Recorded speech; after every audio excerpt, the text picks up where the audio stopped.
The Battle of Stalingrad wasn't just another one-two fight, it was the main event, a 5-month slugfest that pulled in over 2 million soldiers from both sides, making it one of the largest and most ferocious battles in human history.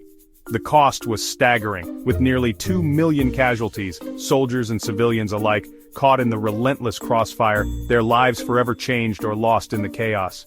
Imagine a city-sized meat grinder running non-stop, where entire generations vanished and families were shattered.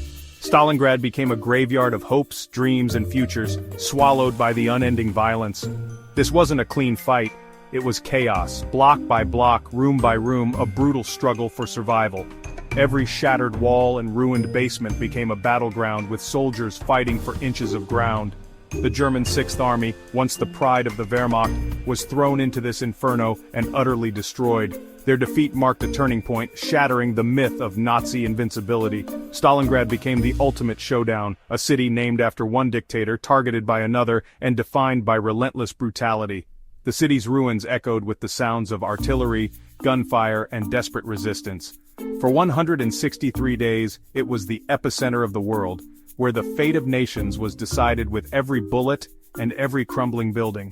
The world watched as the battle raged on, wondering who would emerge victorious. When the dust settled, the world had changed forever. The city was left in ruins, but its defenders had achieved the impossible.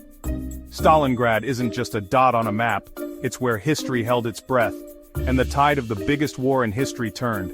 The outcome here would ripple across continents and generations.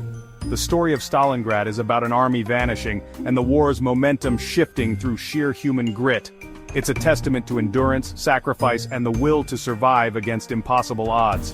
This is where the unstoppable force met the immovable object, and the world would never be the same. Stalingrad's legacy endures as a symbol of both unimaginable destruction and unbreakable resolve. Why Stalingrad? Why did this city, above all others, become the epicenter of one of history's most brutal battles? For Hitler it was personal, a city named after Stalin, his greatest rival. Capturing Stalingrad would be a propaganda jackpot, a symbolic victory that would echo across the world and strike at the heart of Soviet pride. But it was also strategic. Stalingrad was a major industrial hub on the Volga River, the vital artery connecting the Soviet oil fields in the south to the rest of Russia.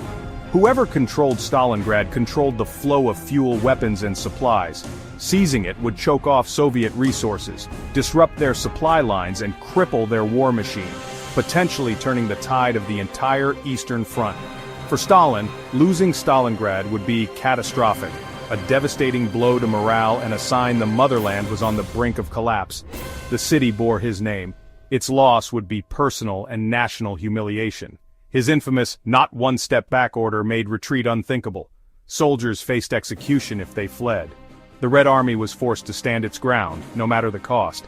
The city's factories, apartments, and winding streets became the arena for this epic contest, transforming Stalingrad into a fortress of resistance and destruction.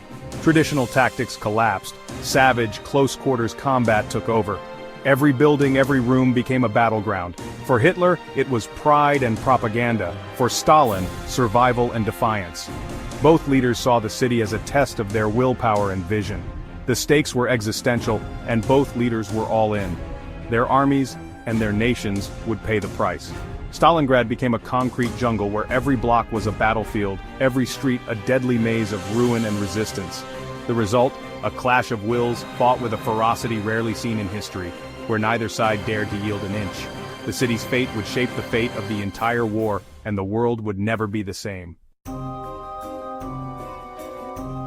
Before Stalingrad, Hitler's Operation Barbarossa aimed to crush the Soviet Union in just a matter of months, believing that a swift, overwhelming attack would bring the Soviets to their knees before winter set in. The Blitzkrieg worked at first. German tanks rolled deep into Soviet territory, smashing through defenses, and millions of Soviet soldiers were captured in the opening months.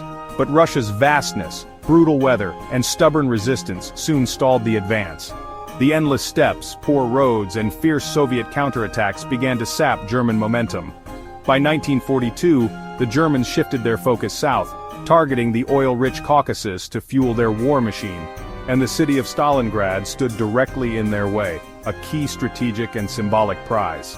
The Sixth Army, led by General Paulus, was supremely confident, bolstered by the Luftwaffe's devastating bombing campaign that reduced much of Stalingrad to rubble.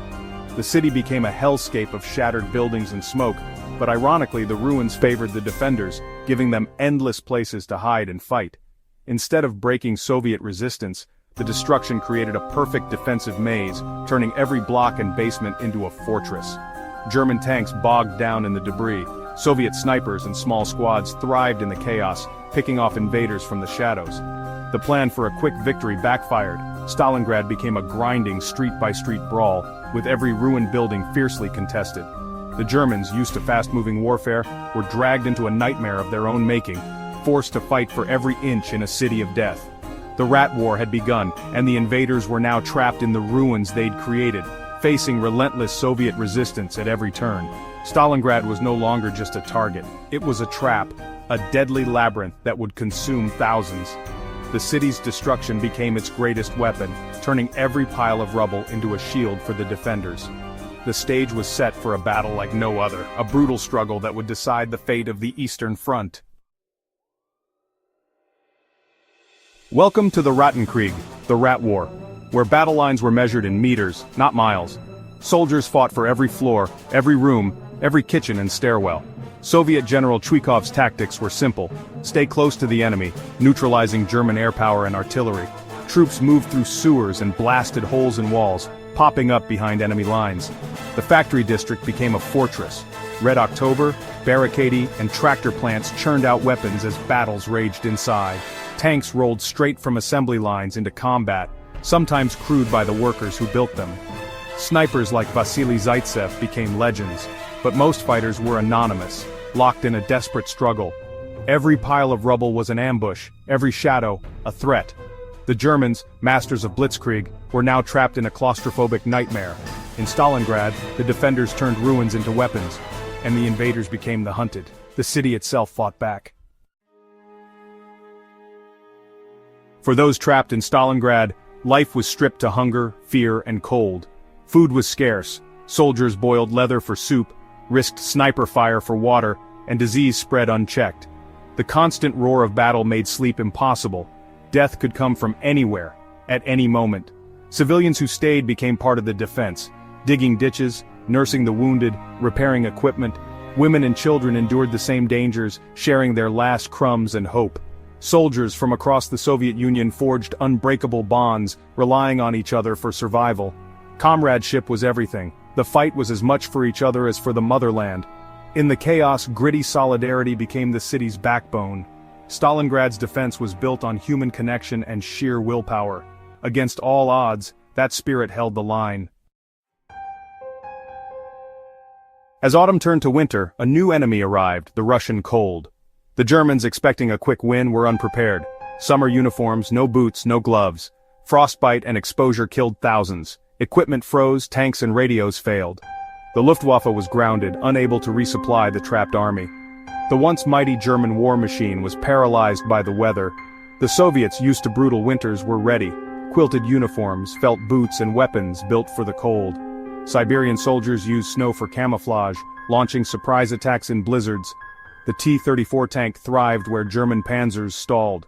The cold gave the Red Army a massive edge, sapping German morale and strength. General Winter punished the unprepared, tightening the Soviet noose. For the Germans, the cold was the final, silent killer. The siege was about to reach its breaking point. While the Germans froze in Stalingrad, the Soviets planned a masterstroke, Operation Uranus. They targeted the weak Romanian, Hungarian, and Italian troops guarding the German flanks.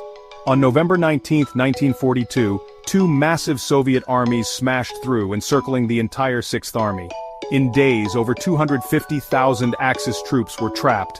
Hunters became the hunted. Hitler refused a breakout, insisting the Luftwaffe could supply the pocket by air. It was a fatal error. The airlift failed, and supplies dwindled to nothing. The besieged army faced starvation, cold, and relentless Soviet attacks. The once invincible Sixth Army was now a doomed garrison, cut off from hope.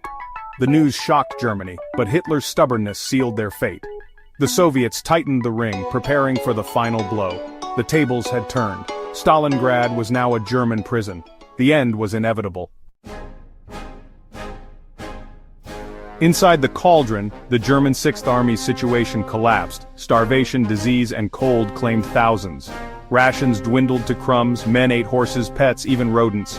Ammunition and medicine ran out, discipline broke down. Hitler promoted Paulus to field marshal, expecting him to die rather than surrender. But the suffering was too great. Glory meant nothing to starving men. The Soviets launched Operation Ring, crushing the last pockets of resistance. On January 31, 1943, Paulus surrendered in a department store basement. He became the first German field marshal ever captured. By February 2nd, the last German troops laid down their arms. Of nearly 300,000 trapped, only 91,000 surrendered, and just 5,000 would ever return home. The Sixth Army was gone, and the myth of German invincibility died in the ruins. Stalingrad was over. The world had changed. The cost was almost beyond comprehension. Stalingrad's surrender shattered the myth of Nazi invincibility and marked a turning point in World War II. The Soviets seized the initiative, pushing the Germans back all the way to Berlin. The city was destroyed, but its defense became a symbol of resilience and sacrifice. Stalingrad inspired the Soviet people and the Red Army, proving the Wehrmacht could be beaten. Globally, it was seen as the war's turning point, boosting Allied morale and shaking the Axis. The battle's legacy shaped the rest of the conflict, from D-Day to Berlin's fall. Today, Volgograd stands as a monument to the battle's horror and heroism. Stalingrad was the bloodiest, most decisive battle of World War II. It was where the unstoppable force met the immovable object, and the object won. Its lessons in brutality, endurance, and human spirit still echo through history.